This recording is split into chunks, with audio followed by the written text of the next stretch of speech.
बड़ी जिम्मेवारी है कि हमारे देश को कहाँ पहुंचाना है, क्या करना है, विश्व में हमारा स्थान कहाँ बनाना है।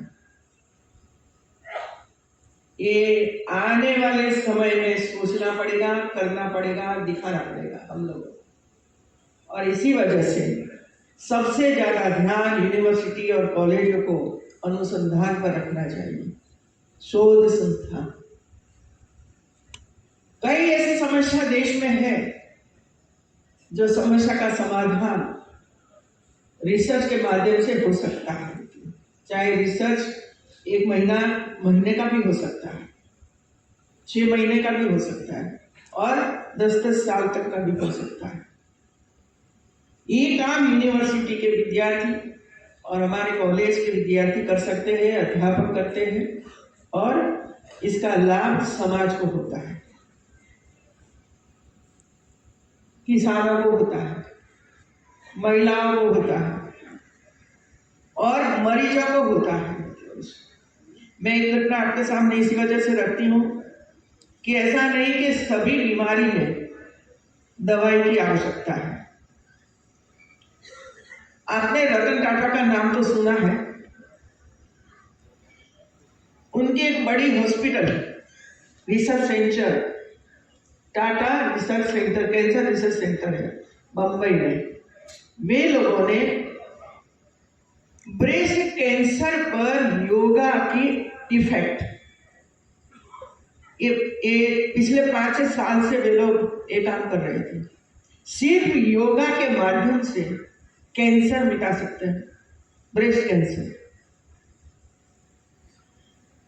और एक जो समय लगा, महिलाओं पर संशोधन करते रहे, सिखाते रहे, अलग अलग प्रकार के योग, योगासन, ये सब करते करते उन्होंने ये सिद्ध किया कि ब्रेस्ट कैंसर में योग सिद्ध है। योग से हम 3rd स्टेज पर कैंसर हो या 4th स्टेज पर कैंसर हो, हम मिटा सकते हैं। ये प्रयोग करके सिद्ध किया। और अमेरिका में अभी 1 साल पहले अमेरिका में कैंसर डॉक्टर, जो कैंसर में काम करते हैं, रिसर्च करते हैं, पढ़ते हैं, ये सब लोगों का एक शिखर सम्मेलन हुआ अमेरिका में। और इसमें वो शोध ये लोगों ने जो की थी, ये पूरा उनके सामने रखा। बड़ी जिम्मेवारी है कि हमारे देश को कहाँ पहुंचाना है, क्या करना है, विश्व में हमारा स्थान कहाँ बनाना है। ये आने वाले समय में सोचना पड़ेगा, करना पड़ेगा, दिखाना पड़ेगा हम लोगों को। और इसी वजह से सबसे ज्यादा ध्यान यूनिवर्सिटी और कॉलेजों को अनुसंधान पर रखना चाहिए, शोध संस्थान। कई ऐसी समस्या देश में है जो समस्या का समाधान रिसर्च के माध्यम से हो सकता है। चाहे रिसर्च 1 महीने का भी हो सकता है, 6 महीने का भी हो सकता है और 10-10 साल तक का भी हो सकता है। ये काम यूनिवर्सिटी के विद्यार्थी और हमारे कॉलेज के विद्यार्थी कर सकते हैं, अध्यापक करते हैं और इसका लाभ समाज को होता है, किसानों को होता है, महिलाओं को होता है और मरीजों को होता है। मैं एक घटना आपके सामने इसी वजह से रखती हूँ कि ऐसा नहीं कि सभी बीमारी में दवाई की आवश्यकता है। आपने रतन टाटा का नाम तो सुना है। उनकी एक बड़ी hospital research centre, Tata research centre, cancer research centre है बंबई में। वे लोगों ने ब्रेस्ट कैंसर पर योगा की इफेक्ट, ये पिछले 5-6 साल से वे लोग ये काम कर रहे थे। सिर्फ योगा के माध्यम से कैंसर मिटा सकते हैं, ब्रेस्ट कैंसर। और एक जो समय लगा, महिलाओं पर संशोधन करते रहे, सिखाते रहे, अलग अलग प्रकार के योग, योगासन, ये सब करते करते उन्होंने ये सिद्ध किया कि ब्रेस्ट कैंसर में योग सिद्ध है। योग से हम 3rd स्टेज पर कैंसर हो या 4th स्टेज पर कैंसर हो, हम मिटा सकते हैं। ये प्रयोग करके सिद्ध किया। और अमेरिका में अभी 1 साल पहले अमेरिका में कैंसर डॉक्टर मतलब जो कैंसर में काम करते हैं, रिसर्च करते हैं, पढ़ते हैं, ये सब लोगों का एक शिखर सम्मेलन हुआ अमेरिका में। और इसमें वो शोध ये लोगों ने जो की थी, ये पूरा उनके सामने रखा। उसी समय प्रधानमंत्री जी ने एक आदेश दिया हमारे कृषि मंत्री को कि सभी एमपी जितने राज्यसभा लोकसभा के हैं, सभी एमपी को आप भोजन खिलाइए। अधिकारी भी थे इसमें, वहां का स्टाफ भी इसमें था, लेकिन शर्त ये थी कि मिलेट्स में से बनी हुए व्यंजन ही उसको खिलाना है। तो कितनी आइटम बनी तो पता है आपको? मिलेट सबको खिलाया, मिलेट में से अलग अलग प्रकार की व्यंजन बनाकर सबको खिलाया। सब लोगों को आश्चर्य हुआ कि क्या इतने व्यंजन बना सकते हैं? हम तो गेहूं उगाते हैं, गेहूं खाते हैं और बाद में बीमारियों से ग्रस्त हो जाते हैं। तो आपको मैं करबद्ध प्रार्थना करती हूँ कि 2 जो शिखर सम्मेलन और मिलेट ईयर हम पूरा साल हम मनाएंगे, तो पूरे साल मनाएंगे। और कुछ अच्छा बनाते हो तो मुझे भी खाने के लिए भेज देना, तो मैं भी जरा चख लूंगी। इसके साथ साथ रेसिपी भी भेज देना, तो हम अपने आप बनाएंगे मित्रों। ये करने की आवश्यकता है हमारे सेहत के लिए, हमारे बच्चों की सेहत के लिए। और जो बीमारियां हैं वो बीमारियां तब कम हो सकती है कि जब हमारे जो बड़े बोलते हैं, खाते थे, बताते थे, माँ बताती थी, इसकी ओर हमें मतलब पीछे जाना है, पीछे जाना है और हमें करना है। तो आज का ये दिन आप सबके लिए बहुत इम्पोर्टेंट था, शानदार था। और हमारी बेटियां बेटों ने अच्छी मेहनत करके ये गोल्ड मेडल तो प्राप्त किया है, लेकिन जिसको गोल्ड मेडल नहीं मिला है वो निराश मत हो। आपको भी गोल्ड मेडल ही है, 1-2 मार्क्स का ही तफावत होता है, इससे ज्यादा कोई डिफरेंट नहीं होता है। लेकिन आपका आचार विचार, आपकी क्वालिटी, आपका बोलना, दूसरा के साथ आपका समन्वय, ये ही मानवीय जीवन का मूल्य होता है। इस सर्टिफिकेट आपको कोई काम में नहीं आने वाला है, सिर्फ नौकरी के लिए आएगा, बाकी कोई काम नहीं आएगा। जहां जाओगे चलोगे तब आपके और देखते हैं, आपका फेस देखते हैं कि संस्था में आप आए हैं तो संस्था के लिए आए हो, तो नौकरी के लिए ही आए हो। इसका बड़ा डिफरेंट है मित्रों। संस्था के लिए आए हो, रहिए, खुश रहिए जीवन में, दूसरों को भी खुश रखिए। धन्यवाद।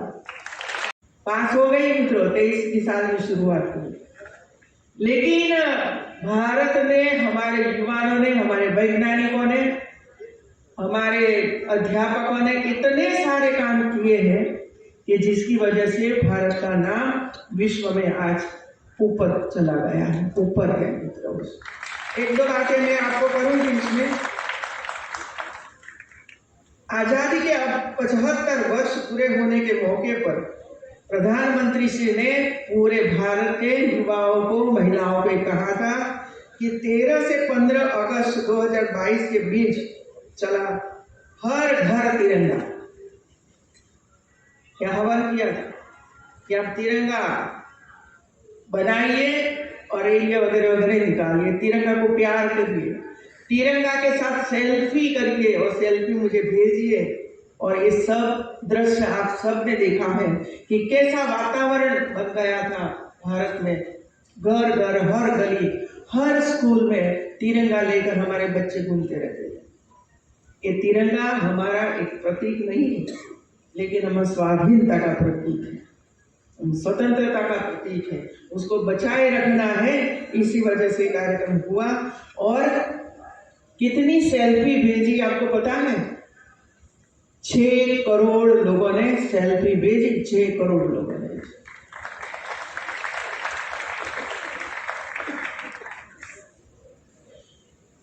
दूसरा, international solar alliance global warming के खिलाफ भारत की सौगात। अंतर्राष्ट्रीय योग दिवस की पहल तनाव दूर करने की भारत की देन है। भारतीय दवाओं ने दुनिया के विभिन्न हिस्सों में लोगों को नया जीवन दिया है। 2020 में जब कोरोना की शुरुआत हुई तब पूरे विश्व में वही चिंता थी कि भारत में तो 140 करोड़ लोग बसे हुए, क्या होगा ये सब लोगों का।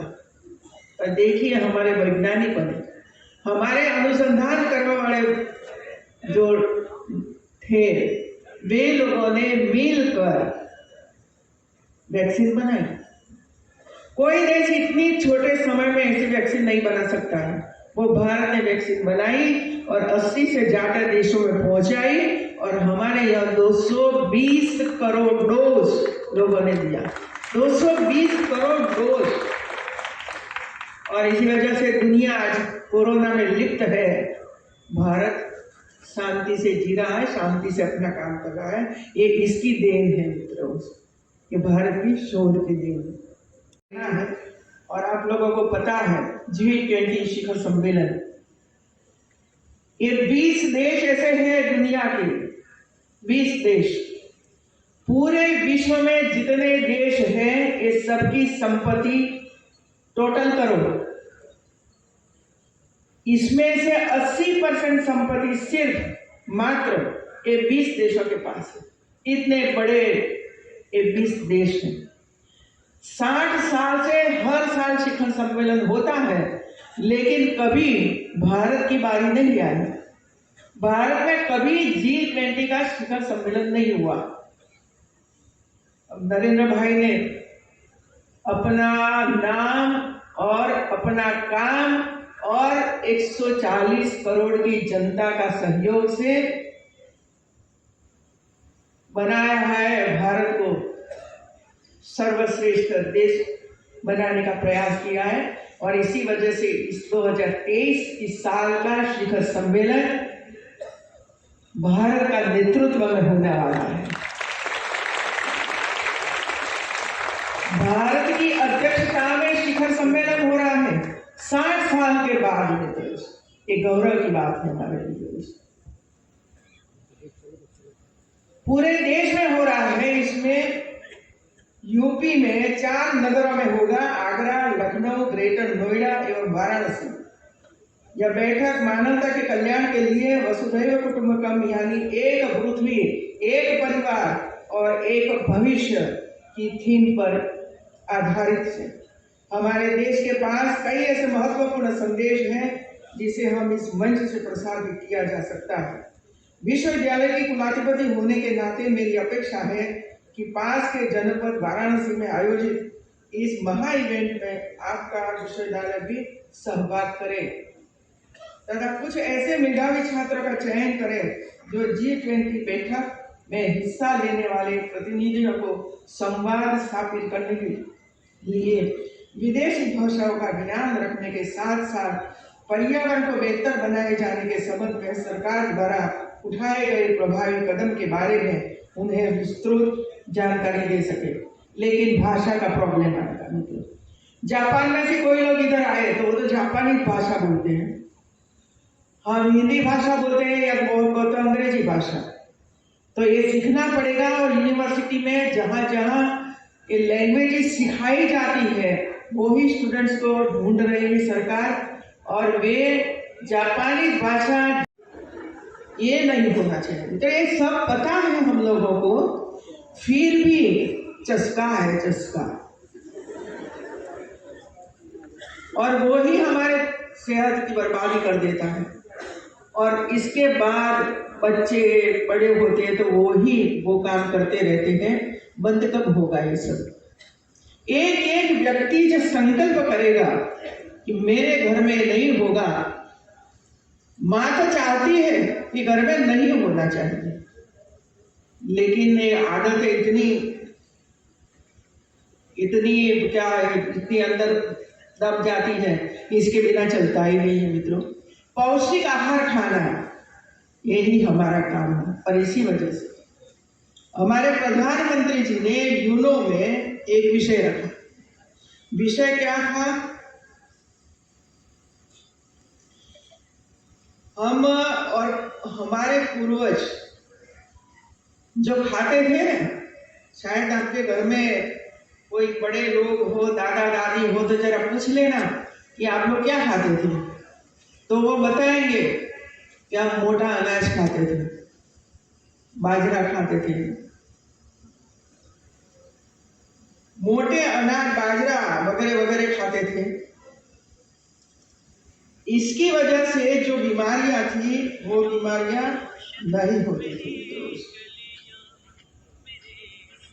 सेहत अच्छा रखी। आज मैं इसकी बात आपको करने जा रही हूँ कि 60 के दशक में हमारे देश में कुल खाद्यान्न उत्पादन का 4 पोषक तत्व से भरपूर होने के कारण स्वास्थ्य वर्धक तो है ही, साथ ही ये हमें कई बीमारियों से बचाते हैं। माननीय प्रधानमंत्री जी के प्रस्ताव पर संयुक्त राष्ट्र संघ ने वर्ष 2023 को अंतर्राष्ट्रीय मिलेट वर्ष घोषित किया है। हमारी केंद्र एवं प्रदेश सरकारें मिलेट्स की मांग और स्वीकार्यता बढ़ाने के उद्देश्य से इसके विषय में जागरूकता के प्रसार के लिए अनेक कदम उठा रही है। मोटे अनाजों की आज बाजार में मांग भी बढ़ रही है। मोटे अनाजों से बने व्यंजनों ने लोगों का ध्यान आकर्षित किया है, क्योंकि पौष्टिक होने के साथ साथ स्वादिष्ट भी होते हैं। बाजरा से बनी खिचड़ी, रागी डोसा, ज्वार बाजरा की रोटी, चूरमा तथा मीठे व्यंजनों में बाजरा की खीर, बाजरा केक आदि हम बना सकते हैं। और मैं कुल के लिए बहुत इम्पोर्टेंट होता है और इंतजार भी रहता है कि आज हमें गोल्ड मेडल मिलने वाला है। और ऐसे सभी छात्र छात्राओं को मैं बहुत बहुत बधाई देती हूँ। ये 4 साल की कठिन तपस्या का फल आज आपके हाथ में है। लेकिन हम सब लोगों ने देखा मित्रों, और मैंने तो अब तक कई दीक्षांत समारोह में मैं गई हूँ, और अभी हमारे राजन जी भी बोलते थे कि पूरे देश में वो स्थिति है। क्या स्थिति है आप शायद समझ गए होंगे। 80-20 का रेशियो, 80% मेडल कौन ले जाता है, जरा बोलिए ना। लड़कियां। और लड़कों के लिए कितना छोड़ा, 20%। और मुझे लगता है कि 5 साल के बाद शायद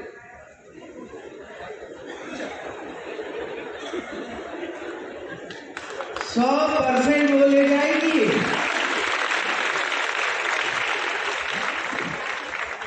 जागो भाइयों जागो, कुछ सीखो, क्या होगा। और बार बार मैं हमारे कुलपतियों को बोलती हूँ कि भाई आप पीएचडी तो करवाओ इस विषय पर कि ऐसा हो रहा है, क्या करना चाहिए।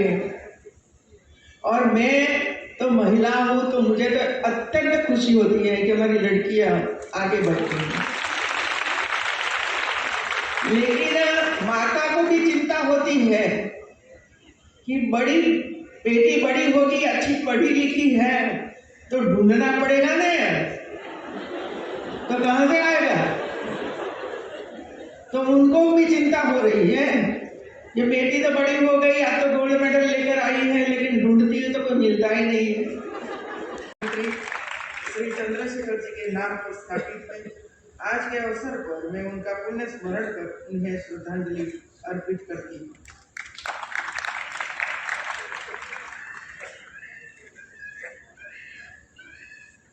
हमारे बीच एक शासकीय विद्यालय के छोटे छोटे बच्चे आए और कुछ न कुछ लिखकर पेंटिंग करके इधर पहुंचे हैं। नई साल शुरू हुई, हैप्पी न्यू ईयर तो होता ही है, लेकिन एक काम करना और करवाना, बच्चों को प्रेरित करना, कहाँ जाना है, किस लिए जाना है, कैसे जाना है, वहां जाकर क्या करोगे, क्या लेकर जाओगे, क्या सीखोगे, क्या देखोगे, ये सभी पूर्व से, आगे से बच्चों को सिखाया जाता है टीचर्स के द्वारा। और वो बच्चे जो सिखाया जाता है वो ही आत्मसात कर लेते हैं और फिर स्टेज पर जब आना होता है तो बहुत धन्यवाद देती हूँ। दीक्षांत समारोह मेरे लिए बच्चों के लिए प्रेरणा स्रोत बनना चाहिए। ये बच्चों को इधर लाना, शायद तो ऐसा लगता होगा कि बच्चे आए हैं इधर इतनी ठंडी में, लेकिन ये जो बच्चे छोटी उम्र में जो देखते हैं ना, वो आत्मसात हो जाता है। हम बड़े हैं तो हम तो जब बैठते हैं ना तो हमारा मगज इधर उधर कहीं ना कहीं घूमता फिरता है, कहीं मोबाइल में ध्यान रहता होगा। आज गोल्ड मेडल मिला है तो घर में कितना अच्छा वातावरण होगा, माँ मुझे बधाई देगी, ऐसे कई कई नए नए विचार आते हैं। सुनने में बहुत ही कम ध्यान रहता है, तो हम लोग पता है क्योंकि हम भी स्टेज में से पास हुए।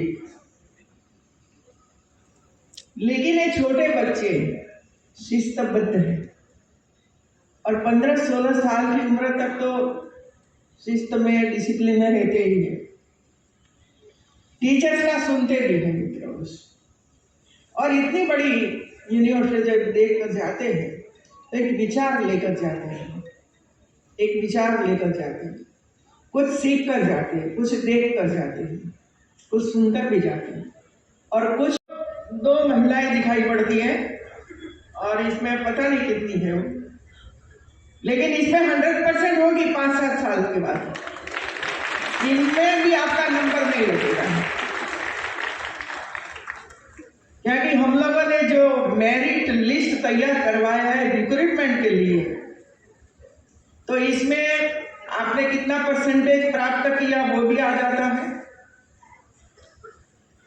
आपकी एग्जाम, रिटर्न एग्जाम होगी तो रिटर्न एग्जाम में आपने कितना परसेंटेज प्राप्त किया ये भी इसमें आ जाता है। और पावर पॉइंट प्रेजेंटेशन आपको करना है क्योंकि आपको टीचिंग करना है, तो पावर पॉइंट प्रेजेंटेशन तैयार करना और सामने एक्सपर्ट कमेटी बैठी है उसको समझाना, इसमें से मार्क प्राप्त होते हैं। और इसके बाद सिर्फ 10 मार्क्स आपका इंटरव्यू का होगा, इसमें 8-10 कोई प्रश्न पूछेंगे अलग अलग प्रकार के, इसमें से आपको मार्क्स मिलेगा मित्रों।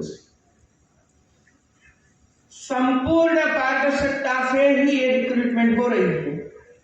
इसमें कोई मेरा तेरा विधायक का, एमपी का कि बड़े लोगों का कुछ चलने वाला नहीं है, कुछ चलने वाला नहीं है। इसी वजह से मैंने कहा कि इसमें भी जो लड़कियां आ गई तो 100% फिर यूनिवर्सिटी का नाम बदलना पड़ेगा, विश्वविद्यालय फॉर गर्ल्स।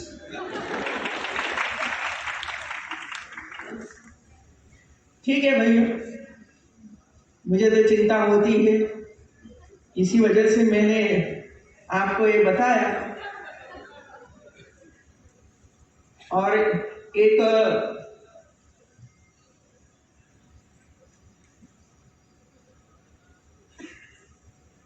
अभी ये ज्ञान की सदी है, विज्ञान की सदी है, अनुसंधान की सदी है।